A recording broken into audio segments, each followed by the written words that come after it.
بنت سید رفعت حسین رہتی.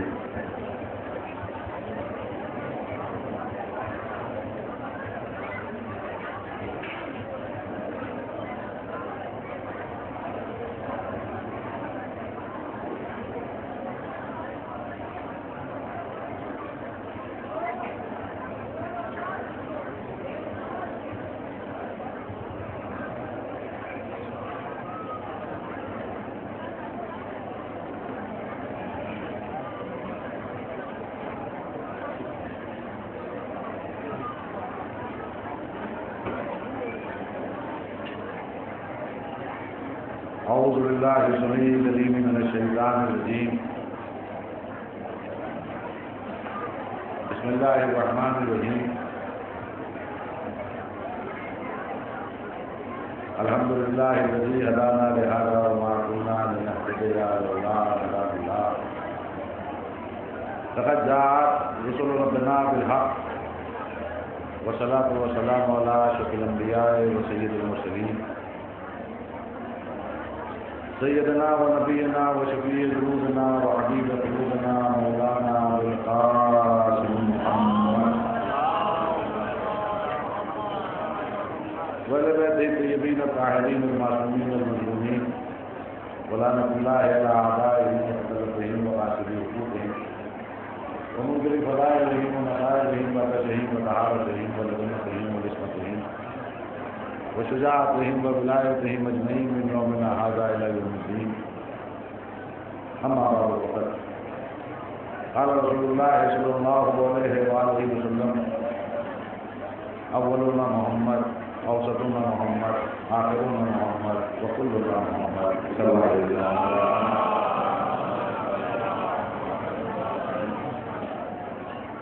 عزیزان گرامی، خدا مجرمین کو سلامت رکھے.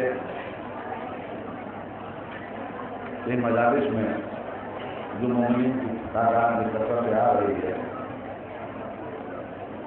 یہ لوگوں کی محنتوں کا نتیجہ ہے اور ان کا خلاف شہید کے علاوہ قوم دوسرا دے سکتا ہے. بہرحال بہت اچھا لگ رہا ہے کہ تمام لوگ فرش اعضاء حسین پر بھی ہیں اور جو لوگ بھی آئے ہیں وہ کسی نہ کسی زیارت کے مقصد سے آئے ہیں. اور اللہ سب کی آرزوؤں کو، سب کی تمناؤں کو، سب کے معروضات کو جو شہید کے ذریعے معبود کی بارگاہ میں پیش ہو رہے ہیں اسے قبول فرمائے. بہترین مجلسیں ہو گئی، کم سے کم 3 مجلسیں میں نے سنی. سمر حیدر صاحب کی کیا کہنا، ایک دم روحانی نورانی ماحول تھا فرش اعضاء پر.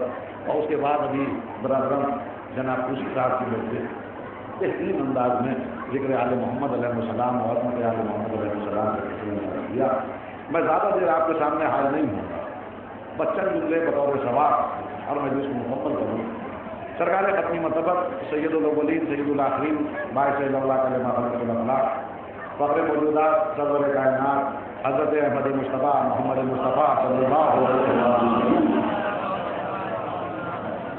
ایک حدیث کو جو بڑی مشہور و معروف ہے اس کو آپ کے سامنے عرض کیا اور اسی کو انہوں نے گفتگو قرار دیا، انہوں نے شکر قرار دیا، اور جس میں آپ بچپن سے سنتے چلے آ رہے ہیں کہ سرکار ختم مرتبہ ارشاد فرمایا کہ میرا پہلا بھی محمد ہے، میرا اوسط بھی محمد ہے، میرا آخر بھی محمد ہے، اور میرے یہ سب کے سب محمد ہیں.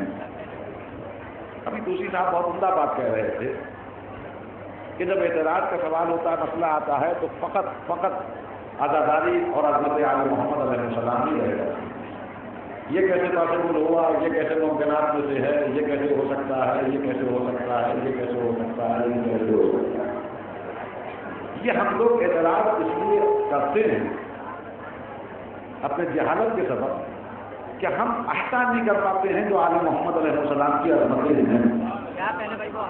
فقط اسی وجہ سے ہے کہ ہماری جہل، ہماری کم علمی اور آل محمد علیہ السلام سے عدم معرفت یہ بنیاد ہے. ورنہ اگر آل محمد علیہ السلام کی ذوات و مقدسات کو دیکھیے اور اس کے بعد جو یہ واقعات ہم لوگوں کے ذریعے ممبروں سے بیان کیے جاتے ہیں یا کتابوں میں لکھے جاتے ہیں، تب سمجھ میں آئے گا کہ یہ کون لوگ تھے اور حق ہے جو لکھا گیا.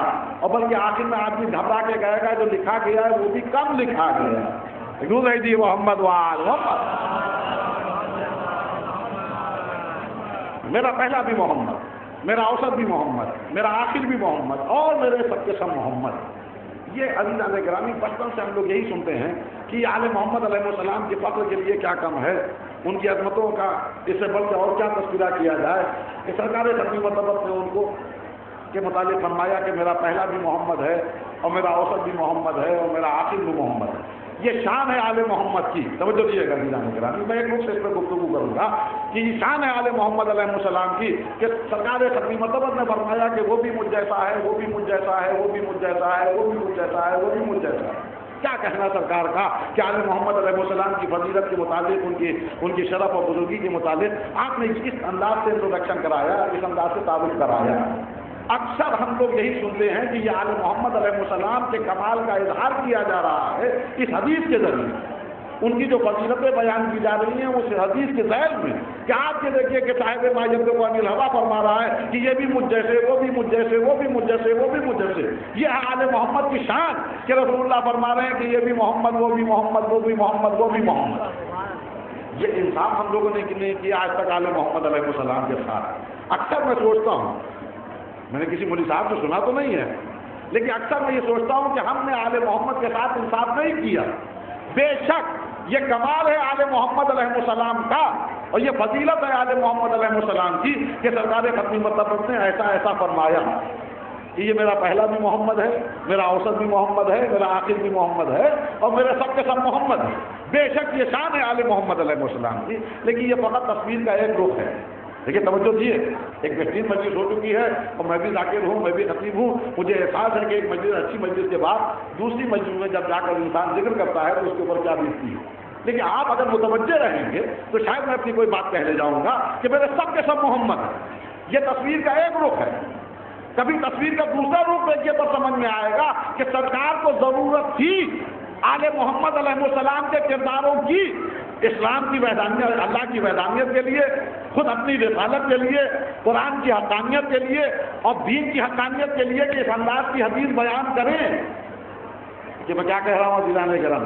ایک رخ تو یہ ہے کہ آل محمد کی شان میں یہ حدیث نازل ہوئی، دوسرا رخ یہ بھی ہے کہ یہ ضرورت تھی شریعت کی، یہ ضرورت تھی اللہ کی وحدانیت کے لیے، یہ حدیث ضرورت تھی رسول اللہ کی رسالت کے لیے، یہ حدیث ضرورت تھی کہ دین کو اللہ کا دین کہا جائے، اس حدیث کے لیے ضرورت تھی کہ قرآن کو قرآن کہا جائے۔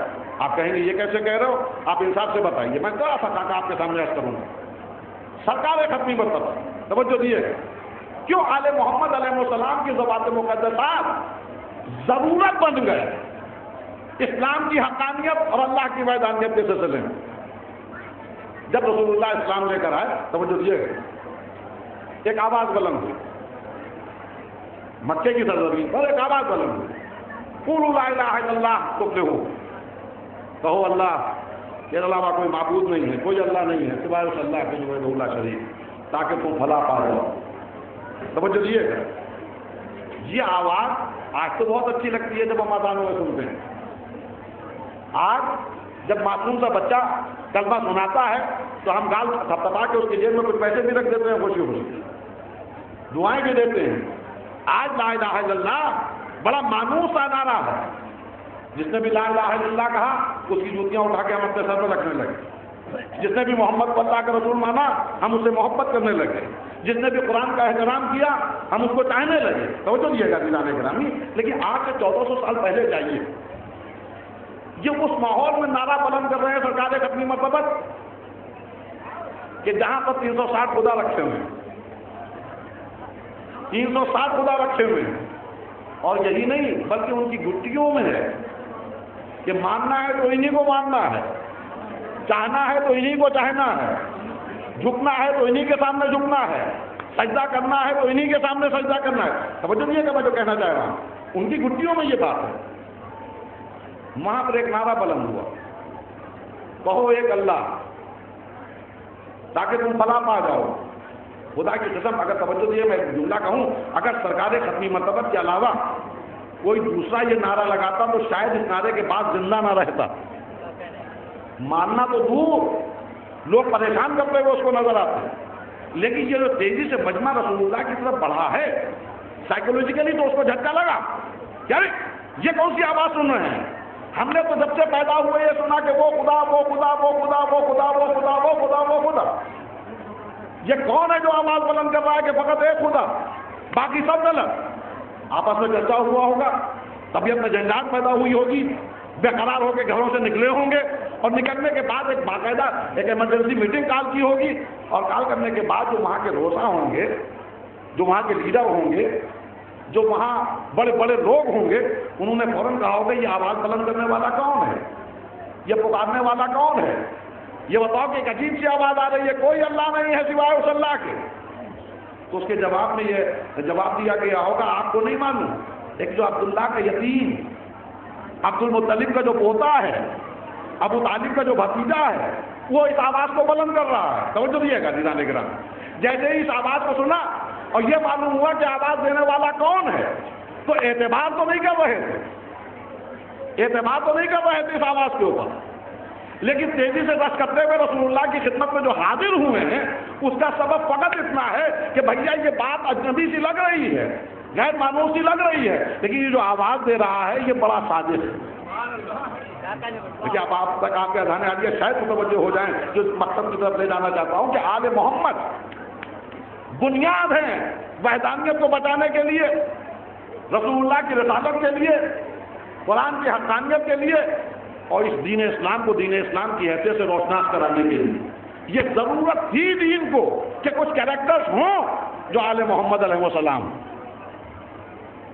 چلو چلتے ہیں محمد عربی کے پاس.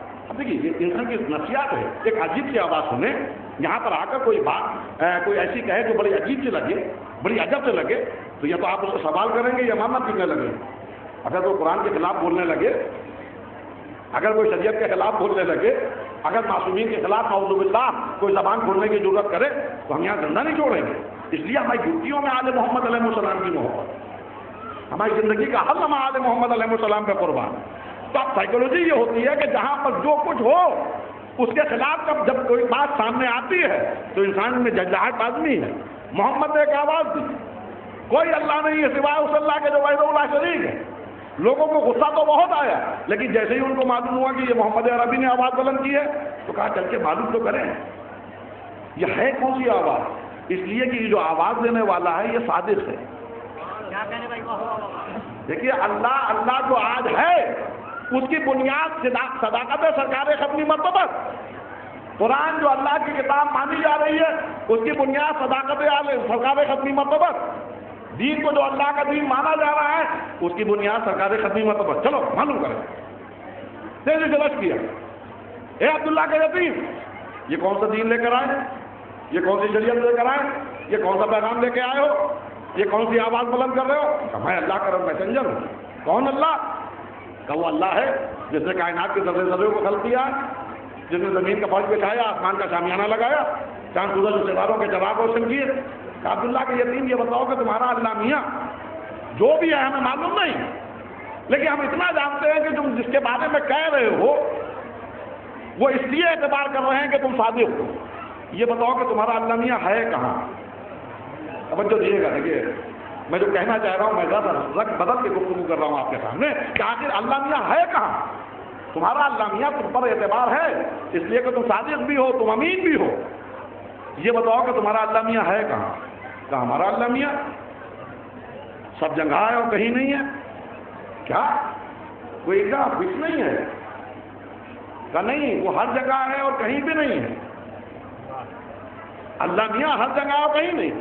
یعنی اب جو ذہنی طور پر جو میں کرنا چاہ رہا ہوں یہ آج کی بات نہیں کر رہا ہوں، یہ 1400 سال پہلے کی بات ہے جہاں عرب کے بدو، عرب کے وحشی، عرب کے لوگ جو معمولی سی بات پر جھگڑا کرتے ہوئے ایک دوسرے کو ختم کر دیں اور پورے قبیلے ختم ہو جائیں، وہ آئے محمد کے پاس. بٹ نیچرل تھا کہ وہ سوال کریں کہ تمہارا اللہ کہاں ہے. کہا ہمارا اللہ میاں ہے لیکن سب جگہ ہے، کہیں فکس نہیں ہے. اگر وہ فکس کر دیا گیا تو وہ خدا نہیں رہے گا، اس کی وحدانیت مجروح ہو جائے گی. وہ ہر جگہ ہے. تو عزیزان اکرامی میں اکثر سوچتا ہوں کہ وہ لوگ بڑی امید کے ساتھ آئے، چلو کم سے کم اس کی جگہ معلوم ہو جائے کہ وہ اللہ میاں ہے کہاں، تاکہ اس کے سامنے جھکا جائے، جو کوئی سوال کرنا ہو اس کے سامنے سوال کیا جائے، جو اپنی عرضی پیش کرنا ہو وہ عرضی پیش کی جائے. یہ ہے نا پڑھنا چاہیے بھائی، ان کے سامنے یہ خدا موجود ہے، یہ سامنے 300 سال خدا رکھے ہوئے ہیں، ان کا طاقت میں خدا. کہا خانہ کعبہ میں چلے جاؤ، جس کی بڑی بڑی مونچھیں ہوں، جس کے ہاتھ میں تلوار ہے، جس بت کے، وہ ہے طاقت کا خدا۔ اگر کوئی طاقت کی ڈیمانڈ ہو عرب تو تم چلے جانا خانہ کعبہ میں، وہ بڑا بت ہے، اتنی بڑی مونچھیں، وہ طاقت کا خدا ہے۔ اگر رزق چاہیے ہے تو وہ فلاں خدا کے پاس چلے جانا جس کا بڑا سا پیٹ نکلا ہوا ہے، وہ جو بت بنا ہوا ہے اس کے سامنے گر گڑاؤ گے۔ دیکھیے میں جو کہنا چاہ رہا ہوں توجہ دیجیے گا، بٹ نیچرل انسان کی نفسیات ہے۔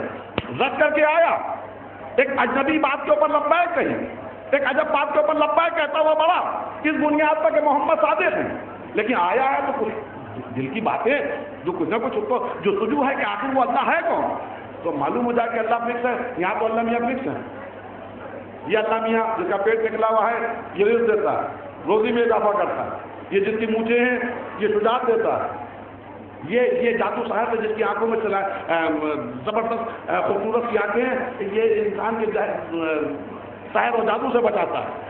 یہ ایسا خدا، یہ ایسا خدا، یہ ایسا خدا، بچپن سے پیدائش سے لے کر سن شعور تک، سن شعور سے لے کر آخری سانس تک ان کی گھٹیوں میں یہ ہے کہ جب بھوک لگے اس کے پاس چلے جانا، جب طاقت کی ضرورت ہو تو اس خدا کے پاس چلے جانا، وہ فلاں جگہ پر، وہ فلاں جگہ پر، ہر خدا فکس بھی ہے۔ تو چلیے گا ہر جگہ ہر خدا فکس ہے، جس خدا کا تصور آیا تیزی سے بڑھا اور خدا کے پاس پہنچ گیا۔ لیکن یہاں محمد عربی کہہ رہے ہیں کہ میرا خدا ہے تو، لیکن کہیں بھی نہیں ہے اور سب جگہ ہے، وہ فکس نہیں ہے۔ لوگ ایک جو ذہن میں تصویر بننا چاہیے تھی محمد کے خدا کی، وہ بھی نہیں بن پائے۔ اچھا ٹھیک ہے محمد، ٹھیک ہے وہ کوئی جگہ فکس نہیں ہے، لیکن اتنا بتا دو کہ اس کی آنکھیں کیسی ہیں۔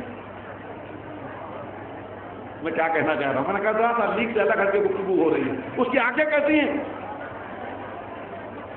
وہ سنتا ہے تو اس کے کان کس طرح ہیں، وہ دیکھتا ہے تو ان کی آنکھیں کیسی ہیں، چہرہ کس طرح ہے، کہاں ہے، جب وہ مسکراتا ہے تو کس طرح مسکراتا ہے، جب وہ غصے میں آتا ہے۔ بھائی اب یہ فکر ہے، ابھی اس وقت 1432 میں تو لا الہ الا اللہ کے اوپر ہر مسلمان اپریشیٹ کرتا ہوا نظر آئے گا آپ کو، لیکن آج سے 1400 سال پہلے ایک اجنبی آواز کے اوپر لبیک کہلوانا، ارے یہ تو کمال محمد ہے، یہ تو کمال محمد ہے کہ منوا لیا اس چیز کو جو نظر نہیں آ رہا۔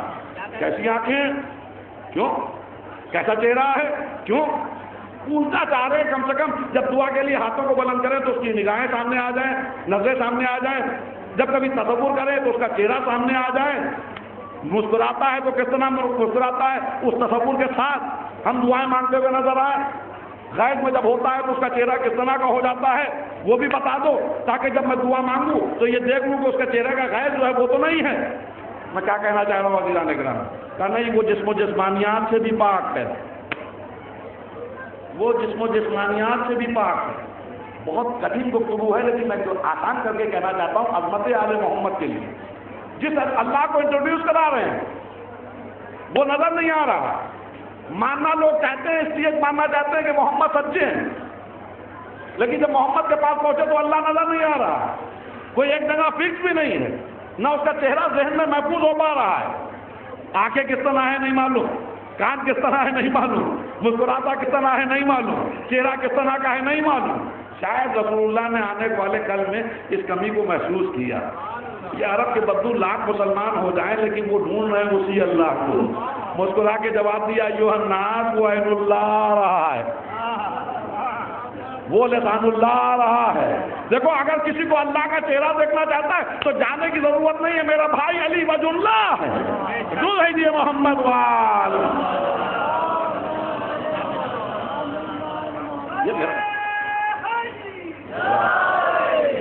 یہ میرا بھائی وجہ اللہ ہے، تاکہ وہ ذہن سے ڈاؤٹ بھی نکل جائے۔ لیکن میں جو کہنا چاہ رہا ہوں اللہ نظر نہیں آیا، چلو مان لو محمد عربی کہہ رہے ہیں کوئی جگہ فکس نہیں ہے، چلو مان لو کہیں پر بھی ہاتھ اٹھا دو گے وہ قریب وہ موجود ہوگا۔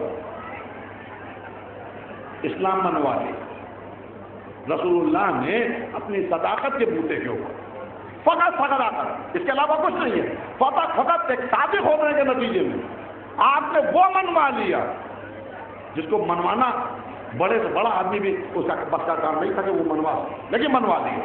اللہ ایک ہے، لوگ ماننے لگے، محمد اللہ کے رسول ہے ماننے لگے۔ یہ جو میں آیتیں پڑھ رہا ہوں یہ اللہ کی طرف سے جبرائیل آ رہے ہیں لے کر، یہ کیا ہیں؟ اسی کو جمع جب کر لیا جائے گا تو قرآن کہلائے گا۔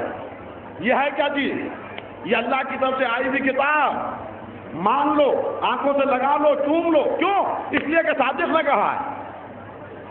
میں کیا کہنا چاہ رہا ہوں عزیزان گرامی، ایک پوری بنیاد اسلام کی صداقت سرکار خطی مرتبت میں ٹکی ہوئی ہے، ایک صداقت مشکوک ہو جائے، میں کیا کہہ رہا ہوں عزیزان گرامی، ایک صداقت مشکوک ہو جائے تو اللہ کی وحدانیت مجروح ہو جائے، محمد کی رسالت مجروح ہو جائے، قرآن کے اللہ کے کتاب۔ بھائی جب اللہ کو نہیں مانے گا انسان تو یہ کیسے مان لے گا یہ اللہ کی طرف سے آئی ہوئی کتاب؟ میں کیا کہہ رہا ہوں عزیزان گرامی، کل ملا کر بنیاد صداقت سرکار خطی مرتبت، یہ بنیاد تو اس وقت تک کہ قائم رہ سکتی ہے جب تک کہ محمد عربی ہیں، اس لیے کہ میڈیا ہے نہیں، ٹیپ ریکارڈ ہیں نہیں، کیسے بن نہیں رہے ہیں، ویڈیو بن نہیں رہی ہے کہ جہاں خطبات جمع کر لیے جائیں، جہاں اقوال جمع کر لیے جائیں، جہاں حدیث جمع کر لی جائیں، جہاں آپ کی تقریروں کو جمع کر لیا جائے۔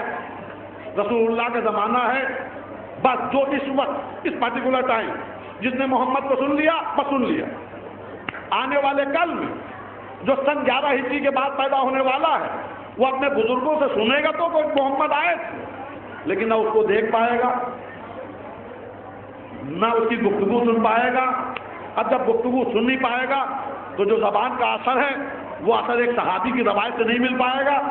میں کیا کہہ رہا ہوں عزیزان گرامی، وہ اثر ایک صحابی روایت کرے گا وہ بات نہیں آئے گی۔ محمد اس وقت جب موجود ہیں، جب سرکار موجود ہیں، اس وقت تک جو لوگ بھی اس کی آواز کے اوپر لبیک کہیں گے تو اس کی تقریر سے متاثر ہوں گے، مسلمان ہو جائیں گے، اس کے بیان سے متاثر ہوں گے، مسلمان ہو جائیں گے۔ لیکن کیا بھروسہ ہے کہ 11 ہجری کے بعد پیدا ہونے والے بچے بھی اس بات کا اقرار کریں کہ ہاں کوئی محمد اللہ کے رسول تھے؟ اور جب مانیں گے نہیں کہ اللہ کے رسول تھے تو اب نہ اللہ اللہ رہے گا، نہ محمد محمد رہیں گے، نہ قرآن قرآن رہے گا، نہ دین دین رہے گا۔ میں نے ایک عجیب سی گفتگو آپ کے سامنے اور عجیب سی بحث چھیڑی، لیکن ایک نتیجہ ہے کہ آل محمد بنیاد ہیں اس پورے دین کی۔ حقہ کے بنا لا الہ حسین، یہ خواجہ اجمیری نے بے وجہ نہیں کہا ہے۔ اگر آپ پس منظر میں جائیں، ہم لوگ اللہ کا شکر ہے آل محمد علیہ السلام کے لیے کوئی ہائپربولک چیز نہیں پیش کرتے، بڑھا چڑھا کے اپنے لیڈرز کو، اپنے قائدین کو نہیں پیش کرتے۔ جو حق ہے خدا کی قسم وہ ہے آل محمد علیہ السلام، جس کی بنیاد یہ ہے کہ یہ ان کی بنیاد کے اوپر پورا لا الہ الا اللہ بھی ٹکا ہوا ہے، انہی کی بنیاد کے اوپر پورا محمد رسول اللہ بھی ٹھہرا ہوا ہے، قرآن بھی یہی نظر آ رہا ہے، رسول بھی یہی نظر آ رہے ہیں، اللہ بھی یہی نظر آ رہا ہے، بلکہ بڑھ کے بات کہوں نماز بھی یہی نظر آ رہی ہے، روزہ بھی یہی نظر آ رہا ہے، حج بھی یہی نظر آ رہا ہے، زکوٰۃ بھی نظر یہی آ رہی ہے۔ ذرا سا آل محمد علیہ السلام کو ہٹا دیے تو کچھ نظر نہیں آئے گا۔ روزہ دیے محمد وال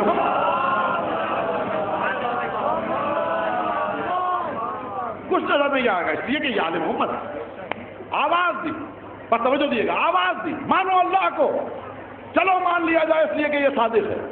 لیکن 11 ہجری کے بعد کیا گارنٹی ہے کہ ان کی نسلیں بھی محمد کو اللہ کا رسول مانیں؟ آپ کہیں گے یہ کہاں سے کہہ رہے ہو؟ ہاں تاریخ نے منظر پیش کیا، صرف اسی نبی کے جانے کے 50 سال بعد ایک بھرا ہوا دربار ہے، کچھ قیدی ہیں جو اسیر کر کے لائے گئے ہیں، ایک دستے طلحہ میں سر رکھا ہوا ہے، ایک ملعون عرب بیٹھا ہوا ہے، توجہ دیے گا، ایک ملعون عرب بیٹھا ہوا ہے، ایک نجس چھڑی اس کے ہاتھ میں ہے اور وہ تنداز مبارک کو زخمی کر رہا ہے۔ توجہ دیے گا میں جو کہہ رہا ہوں، اب مار کے یہ کہہ رہا ہے نہ کوئی وحی آئے، نہ کوئی رسول آئے، نہ کوئی دین، نہ کوئی اسلام، یہ بنی ہاشم کا ڈھونگ تھا حکومت پانے کے لیے۔ یہ ہندوستانی نہیں بول رہا تھا، یہ کوئی عجمی نہیں بول رہا تھا، یہ افغانستانی نہیں بول رہا تھا، یہ وہی کا عرب۔ میں جو کہنا چاہ رہا ہوں، بنیاد ایک عرب بول رہا ہے، اور اس محمد کے جانے کے فقط 50 سال بعد چونکہ اس کو سماج کا ڈر ختم ہو گیا، وہ غرور، وہ اپنی حکومت کے نشے میں چور تھا، اس کو معلوم تھا کوئی میرے سامنے مقابلہ نہیں کر پائے گا، تو ایک عرب کے جو دل کی بات تھی وہ سامنے آ گئی۔ نہ جانے کتنے عرب یزید جیسے ہوں گے، کتنے عرب یزید جیسے ہوں گے جو یہ سوچتے ہوں گے پتہ نہیں محمد یہ جو پیغام لائے تھے انہیں نے بہکایا تو نہیں ہے، بڑی ہوشیاری کے ساتھ ہمارے بزرگوں کو بیوقوف تو نہیں بنایا ہے؟ پتہ نہیں اللہ میاں ہے کہ نہیں، پتہ نہیں یہ اللہ کی طرف سے آئی ہوئی کتاب ہے کہ نہیں۔ ایک عرب جسے یزید کہا جاتا ہے، اس نے اعلان کر دیا کوئی وحی نہیں آئی، اس لیے اس کے پاس تھا اقتدار، اس نشے میں چور تھا، اس نے اپنے دل کی بات کہہ دی، اس لیے کہ یہاں پر مائنس ایک اور بھی چیز تھی۔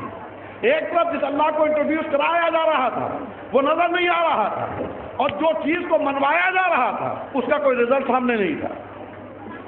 ارے سنیے گا جانے کے رہا، ایک طرف اللہ کو جو منوایا جا رہا تھا وہ نظر نہیں آ رہا تھا، اور جس چیز کو منوانے کے بعد جس چیز کا عامل بنایا جا رہا تھا اس کا کوئی نتیجہ نہیں تھا۔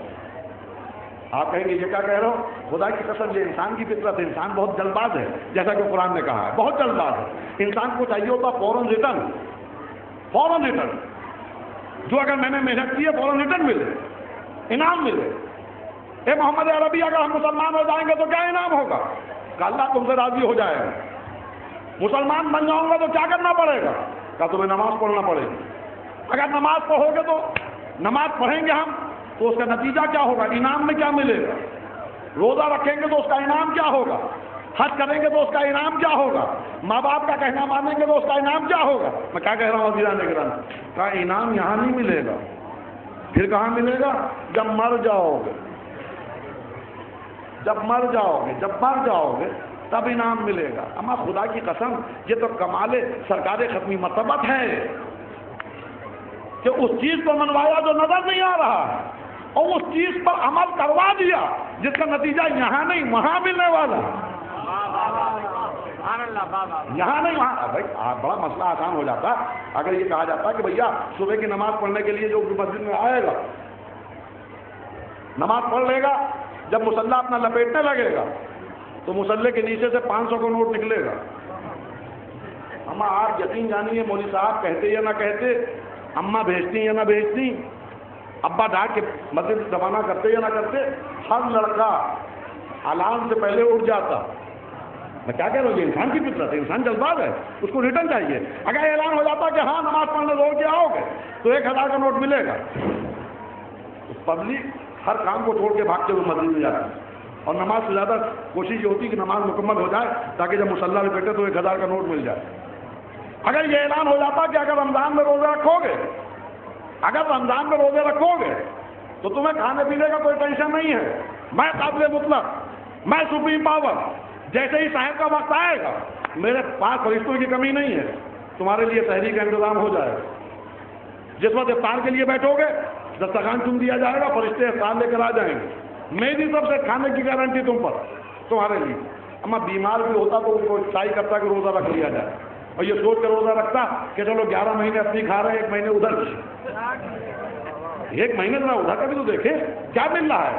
اگر حج کرنے کے لیے کوئی جاتا اور اعلان ہو جاتا کہ جو بھی حاجی آئے گا یہاں جب وہ پلٹنے لگے گا تو 1 بورا بھر نوٹ ملیں گے اس کو، اور یہ اللہ کیونکہ موت و حیات کا ذمہ دار ہے، اس کو معلوم ہے کون کس وقت مرے گا، تو آخری سانس تک اب اس کو کوئی کام کرنے کی ضرورت نہیں، اس کی زندگی کی آخری سانس تک جو بھی اس کی تمنا ہوگی وہ ان روپوں سے پوری ہو جائے گی۔ واجب ہوتا یا نہ ہوتا لوگ کوشش کر کے کسی طرح چاہتے کھانے کا وہاں پہنچ جائے، لیکن یہاں بھیا مسئلہ مائنس تھا، جو چیز بتائی جا رہی تھی وہ نظر نہیں آ رہا، جس کے اوپر بیس بنایا جا رہا تھا وہ نظر نہیں آ رہا، جس کو ماننے کے بعد رکوع و سجود کیے جا رہے تھے وہ سمجھ میں نہیں آ رہا تھا، یہ جو محنت کی جا رہی تھی اس کا نتیجہ بھی نہیں۔ اچھا کب ملے گا؟ جب مر جاؤ گے۔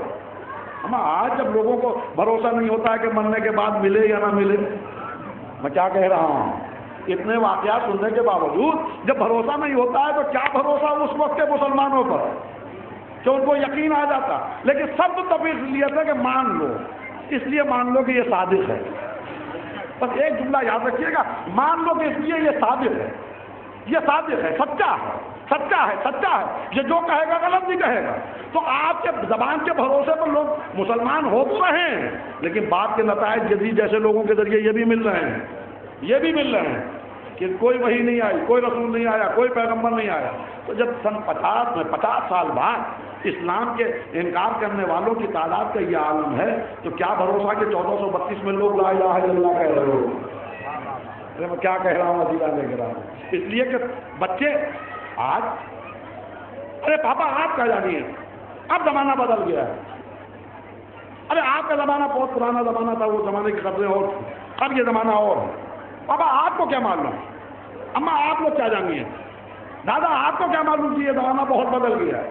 جب آج انسان کی فطرت ہے کہ جب زمانہ بدلتا ہے تو وہ کمنٹ کرنے لگتا ہے اپنے بزرگوں کے اوپر. کیا بھروسہ کہ سن 50 ہجری اور 100 ہجری کے پیدا ہونے والے مسلمان بچے اپنے باپ اور داداؤں سے یہ نہ کہتے ہوں کہ بابا آپ بھی کمال کرتے ہیں, آپ لوگ سیدھے سادے تھے. ایک محمد جو ایک انتہائی ذہین اور سمجھدار تھا, اس نے بڑی خوبصورتی کے ساتھ آپ کو بہکا کر اس اللہ کو منوا دیا جس کا کوئی وجود ہی نہیں ہے. تو کیا سن رہے ہیں عزیزان کرام, اس کا وجود ہی نہیں ہے. آپ لوگ سیدھے سادے تھے اور آپس میں بھی بحث کے کرتے. ارے بھائی دادا سیدھے سادے آدمی تھے, محمد عربی نے ان کو بہت سمجھداری کے ساتھ ایک دوسرے خدا کو منوا دیے. تو اب ان کے ابا کے پاس کیا جواب ہوتا, دادا کے پاس کیا جواب ہوتا. اس لیے محمد عربی جا چکے ہیں, پیغمبر خدا جا چکے ہیں, جن کی زبان کا اثر ایسا تھا کہ اگر دشمن بھی سنے گا تو وہ متقد ہو جائے. ان کی زبان کا اثر ایسا تھا, ان کی صداقت کا عالم یہ تھا کہ دشمن بھی ہوگا تو وہ ماننے پر مجبور ہو جائے گا. محمد عربی جا چکے ہیں, دادا کے پاس VCR نہیں ہے, نہ وہ ٹیکنالوجی ہے کہ فوراً اپنے اللہ کے رسول کی ایک خطبے کی یا آیات قرآنی جو آپ تلاوت کر رہے ہیں اس کی ایک CD لگائیں اور بچوں کو بٹھا کے کہیں دیکھو یہ ہے اللہ کا رسول. اور لوگ جب رسول اللہ کی زبان سے جو پھول جھڑ رہے ہیں ان کو سنیں تو وہ باپ سے معافی مانگتے ہوئے نظر آئیں, دادا سے معافی مانگتے ہوئے نظر آئیں. ہاں دادا آپ نے سچ کہا, محمد عربی بے شک اللہ کے رسول تھے. یہاں مصیبت یہ ہے کہ یہ ہے نہیں, ابا کی صداقت کے اوپر بھروسہ ہے نہیں. میں کیا کہہ رہا ہوں عزیزان گرامی, ابا کے اوپر یقین ہے نہیں, پتہ نہیں یہ بیوقوف تو نہیں بنے. ابا بھی بیچارے مجبور کہ وہ سمجھا نہیں پا رہے ہیں بچوں کو. خدا کی قسم اسلام میں قرآن تو رہتا لیکن قرآن کا ماننے والا نہ رہتا, نمازوں کا شور تو ہوتا لیکن نماز پڑھنے والا کوئی نہ ہوتا, قرآن ہوتا لیکن قرآن کا ماننے والا کوئی نہ ہوتا. اب جب وہ بزرگ لوگ جو لاجواب تھے اپنے بچوں کے سامنے کوئی جواب نظر نہیں آیا ہوگا تو کبھی محمد باقر کی شخصیت کو پیش کر دیا ہوگا, کبھی جعفر صادق علیہ السلام کی سیرت کو پیش کر دیا ہوگا, کہیں موسیٰ بن جعفر کی سیرت کو پیش کر دیا ہوگا. اور تمہیں یقین نہیں ہے, دیکھو یہ بھی اس جیسا محمد ہے. دیے محمد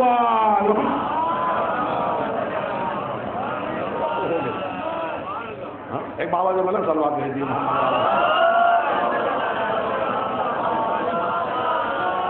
میں کیا کہہ رہا ہوں دیدانے کے رہا, ایک اللہ پہچانوانا ہے محمد کو, لیکن محمد کی زندگی جب جب شک کے گھیرے میں آئے گی کبھی علی بڑھ کے سہارا بن جائیں گے, کبھی حسن بڑھ کے سہارا بن جائیں گے, کبھی حسین بڑھ کے سہارا بن جائیں گے, کبھی علی بن حسین سہارا بن جائیں گے. بابا آپ کمال کر رہے ہیں, کہہ رہے ہیں بڑے صاحب اعجاز تھے, انہوں نے اشارہ کیا تھا تو چاند کے 2 ٹکڑے ہو گئے. ارے سیدھے سادے لوگ ہیں آپ, ایک جادوگر ہوں گے معاذ اللہ, وہ ایک شاعر ہوں گے, بڑی خوبصورتی کے ساتھ آپ کے سامنے وہ عمل کیا اور چاند کے 2 ٹکڑے ہو گئے. اب دادا میاں بیچارے کس طرح جواب دیں, ثبوت ان کے پاس ہے نہیں, کتابیں موجود ہیں, قرآن کی آیتیں موجود ہیں, لیکن جب اللہ کو نہیں مان رہا ہے آدمی تو قرآن کیا مانے گا. اتنے میں ایک منظر نظر آیا, مامون نے ایک آواز دی, اے فرزند رسول کا ہے, شادی سے لوگ متاثر ہیں, مولا گھر سے باہر تشریف لائیے, اب دعا کے لیے ہاتھوں کو بلند کر دیے تاکہ بادل آ جائیں اور بارش ہو جائے. ابھی تک تو دادا کے پاس کوئی جواب نہیں تھا, لیکن جیسے ہی علی نے موسیٰ رضا کو باہر نکلتے ہوئے دیکھا لپک کے پیچھے پیچھے چلا, اپنے پوتوں کو اپنے بچوں کو ساتھ لیے ہوئے. جیسے ہی امام نے ہاتھوں کو بلند کیا بادل بھی آنے لگے, بجلی بھی چمکنے لگی, اور کچھ اس انداز سے گھنگرج ہوئی کہ گھبرا کے لوگ بھاگنے لگے کہ ایک بار علی نے موسیٰ رضا کی آواز آئی, خبردار, بھاگنے کی ضرورت نہیں کہ تمہارے شہر کے لیے بادل نہیں آئے ہیں, یہ جو میں نے بلوائے ہیں یہ فلاں شہر کے لیے. میں کیا کہہ رہا ہوں عزیزان گرامی, اب سمجھ میں آیا بولو نا محمد کیا ہے, ایک دو کہہ دیے محمد وال.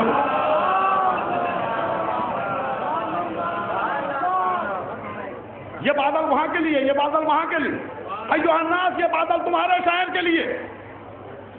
لیکن لوگ جیسے ہی بھاگنے لگے ہوں گے کہا خبردار, بھاگنے کی ضرورت نہیں, سنو علی بن موسیٰ رضا کہہ رہا ہے, یہ ہے اس کا اختیار.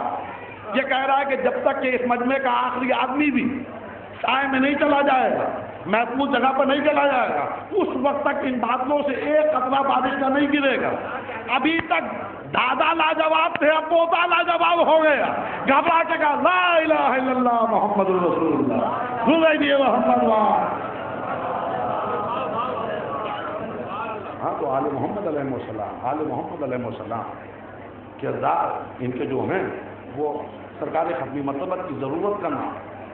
بس مختصر تعارف یہی ہو سکتا ہے کہ آل محمد کہ وہ کردار ہیں جنہوں نے رسول اللہ کی رسالت کو بچایا، جنہوں نے اللہ کی وحدانیت کو بچایا.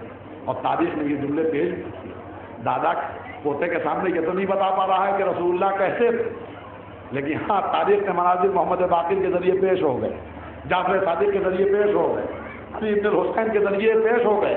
وہ معجزہ ان کا تو یہ معجزہ ان کا، وہ تقریر ان کی تو یہ تقریر ان کی. میں کیا کہہ رہا ہوں عزیزہ دیکھ رہا ہوں، اب میرے پاس وقت نہیں ہے، مجھے پڑھنا کچھ اور تھا، لیکن میں نے فوراً ہی دامن کو بچایا اس لیے کہ ایک بہترین مجلس ہو گئی.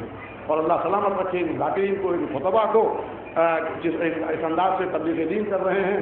اور آل محمد علیہ السلام کا ذکر کرنے کے بعد ایک بات تو ہے کہ ان کا ذکر کرنے کے بعد نہ انسان دنیا میں پریشان ہوتا ہے نہ قومی زندگی میں پریشان ہوتا ہے. خدا کی قسم، خدا کی قسم بہترین مجلس ہوئی. یقین جانیے اگر میری مجبوری نہ ہوتی کل جانے کی تو میں شوکت صاحب سے کہتا کہ بھیا آج میں مجلس نہ پڑھوں گا، آج میں مجھے مجلس کا لطف لینے دیں. کیا بہترین مجلسیں پڑھی ہیں ان خطبہ نے، ان ذاکرین نے. اللہ ان کو سلامت رکھے اور ان کے علم میں اضافہ کرے. اور بی بی زہرا علیہ سلام اللہ علیہ کی روح سے جو وابستہ ہے وہ ذلیل نہیں ہوتا. ایک روز ہے یہ محمد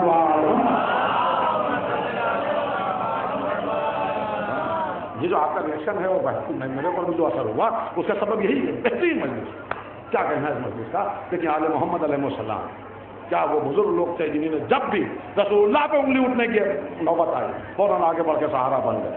اگر یہ معجزہ دیکھنا ہو تو یہ دے، اگر وہ معجزہ دیکھنا ہو تو میں موجود ہوں. سب کی صورتیں دیکھتے چلے جاؤ، سب کے چہرے دیکھتے چلے جاؤ، سمجھ میں آتا جائے گا محمد کیسے ہیں. اور سنو صبح قیامت تک کا مسئلہ حل ہو جائے گا. ہمارا جو آخری محمد ہوگا وہ پردے میں چلا جائے گا. جس وقت بھی اس محمد کے اوپر سوال اٹھاؤ گے وہ محمد پردے سے آواز دے گا ہم محمد زندہ محمد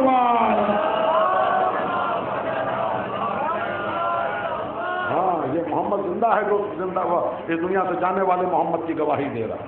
اور یہی سبب ہے کہ لوگ لکھنے والے لکھ دیتے ہیں کیا ضرورت تھی سیدنا حسین رضی اللہ تعالیٰ عنہ کہ وہ وطن چھوڑ کر کربلا پہنچ جاتے. ارے فلاں شہزادہ فلاں شہزادہ فلاں شہزادہ فلاں شہزادہ مدینے میں رہ گیا. سیدنا حسین کو بھی چاہیے تھا کہ مدینے میں رک جاتے. کیا ضرورت تھی کہ 3 روز کی بھوک و پیاس میں چھوٹے چھوٹے بچے ہلکان ہوں. کیا ضرورت تھی کہ 3 روز کی بھوک و پیاس میں انتہائی مداحین کے ساتھ انہیں ختم کر دیا جائے. کیا ضرورت تھی سیدنا حسین کو. ان مردودوں کو کیا معلوم، ان بدعقلوں کو کیا معلوم، ان بیوقوفوں کو کیا معلوم کہ وقت محمد اگر اسلام لے کر آیا تھا تو اس وقت محمد کی ذمہ داری تھی کہ اسلام کا تحفظ کیا جائے. بس ارباب اعظم آپ نے مجلسیں سنی، فضائل بھی خوب سنے، مسائل بھی خوب سنے. میں چند جملے بطور سبھا ذکر کرتے ہوئے مکمل کروں گا بات کو کہ کربلا میں مصیبتیں اٹھا کر جو اسلام کو بچایا ہے. ہم اس لیے نہیں روکتے ہیں کہ کربلا میں امام حسین کو قتل کر دیا گیا، اس لیے کہ شہادت تو گھرانے کی میراث ہے. ہم تو کربلا والوں کو اس لیے روکتے ہیں کہ رولا رولا کے قتل کیا ہے. یہ ہمارے جملے نہیں ہیں، ایک بے کس مظلوم امام کے جملے ہیں. اس کی زندگی کا ہر لمحہ گریا بر حسین رہا. پانی سامنے آیا تو بہت دیر تک گھر پہ آپ دیکھتے رہے اور کے بعد میں کربلا کر دیا آواز دے بابا تمہیں پیاسا مارا گیا، پیاسا مارا گیا. جب کبھی کھانا سامنے آتا تھا بہت دیر تک کھانا دیکھتے رہتے تھے، پھر کربلا کا رخ کرتے تھے، آواز دیتے تھے بابا تمہیں بھوکا مارا گیا. اللہ اکبر. مجھے نہیں معلوم کیا در تھا مظلوم امام حسین علیہ السلام کا. شاید یہی سبب ہے کہ ہم لوگوں کے لیے ملتا ہے کہ جو بھی گائے کربلا کے مل جاتا ہے تو اللہ اس کے دل کو سخت کر دیتا ہے. اس لیے سخت کر دیتا ہے کہ واقعاً اگر مظلومی حسین وہ وہاں محسوس کر لے تو لمحوں میں اس کی جان نکل جائے اور مر جائے. ورنہ ہم کیا جانے کہ کربلا میں کیا مصیبتیں ہوئی. کچھ اتنی مصیبتیں ہوئی ہیں کہ ایک مظلوم معصوم زندگی کے ہاتھوں میں نے رویا. معصوم جذبات سے کام نہیں لیتا ہے، جذبات سے عاری ہوتا ہے. ماں پہ اس لیے نہیں رو رہا ہے کہ میرا باپ مارا گیا، اللہ اکبر، کربلا میں کچھ ایسے مضامین ڈھائے گئے کہ علی بن حسین بے شک وقت معصوم ہیں، بے شک وقت امام ہیں، لیکن ان کا یہی ہے کہ اٹھتے بیٹھتے گریا کرتے ہوئے نظر آتے تھے، پانی آیا تو روتے ہوئے نظر آئے، کھانا آیا تو روتے ہوئے نظر آئے، بلکہ اتنا گریا مشہور ہو گیا کہ راستے میں جب چلتے تھے تو قصاب ایک دوسرے سے کہتے تھے خبردار خبردار اپنے جانور کو ذبح نہ کرنا اگر علی بن حسین کا گزر ہو رہا ہو۔ پوچھا کیوں نہیں ذبح کیا جائے گا؟ اگر ذبح کرو گے تو انہیں اپنا باپ جب بھی یاد آ جائے گا۔ کربلا کا مظلوم لکھا ہوا ہے، ارے یہ دیکھو اپنے جانور کو ذبح نہ کرنا، بلکہ روایت یہ کہتی ہے کہ ایک بار ایک قصائی اپنے جانور کو ذبح کر رہا تھا، جانور کو ذبح کر رہا تھا، پڑوسی دکاندار دوڑتا ہوا آیا، کہا کیا غضب کر رہا ہے، کیا غضب کر رہا ہوں، کوئی حرام کام نہیں کر رہا ہوں، اپنے جانور کو ذبح کر رہا ہوں۔ کہا بھائی یہ نہیں کہہ رہا، وہ دیکھ علی بن حسین آ رہے ہیں، وہ دیکھ زین العابدین آ رہے ہیں، وہ دیکھ سید سجاد آ رہے ہیں۔ گھبرا گئے، ذبیحہ کے اوپر ایک چادر ڈال دی، چھری چھپا کے کھڑا ہو گیا، امام قریب سے گزرے، اس نے سلام کیا، امام نے جواب دیا اور ایک قدم دکان کی طرف بڑھے تھے کہ اس نے کہا فرزند رسول مجھے نے گستاخی کی ہے، مجھے معاف کیجیے، واللہ مجھے نہیں معلوم تھا کہ آپ تشریف لا رہے ہیں۔ کس بات کی معافی مانگ رہا ہے؟ کہ میں نے اپنے جانور کو ذبح کیا۔ بھائی میں جانور کو ذبح کرنے سے نہیں روکتا ہوں، اتنا بتا دے، آئے ہائے مظلومیت ہو رہا ہے، بس میں نے مسجد کو تمام کیا، اتنا بتا دے جب اپنے جانور کو ذبح کر رہا تھا تو کیا سیراب کر دیا تھا؟ کیا پسند رسول ہم قصابوں کا اصول ہے اس وقت تک کہ جانور ذبح نہیں کرتے جب تک کہ اس کو سیراب نہ کر دے۔ کربلا کا رقیہ آواز دی، اے میرے مظلوم بابا جانور ذبح کیے جائیں تو سیراب۔ گوہر کیسٹ سینٹر اب بازازے کے علاوہ درگاہ حضرت عباس گیٹ نمبر 2 کے سامنے دینی تقاریب کے سی ڈی اور کیسٹ کے ساتھ ساتھ علم، پٹکے، ذریعہ مبارک و دینی کتب کے ساتھ ساتھ آپ کی خدمت کے لیے حاضر ہے۔ جب بھی آپ کو سوز و سلام، مرثیے، نوحے، مجالس یا دینی کتب کی ضرورت ہو تو تشریف لائیں۔ گوہر کیسٹ سینٹر درگاہ حضرت عباس گیٹ نمبر 2 کے سامنے یا پھر نزدیک امام باڑہ ناظم صاحب وکٹوریہ اسٹریٹ لکھنؤ۔ ہمارا موبائل نمبر ہے 9335223290۔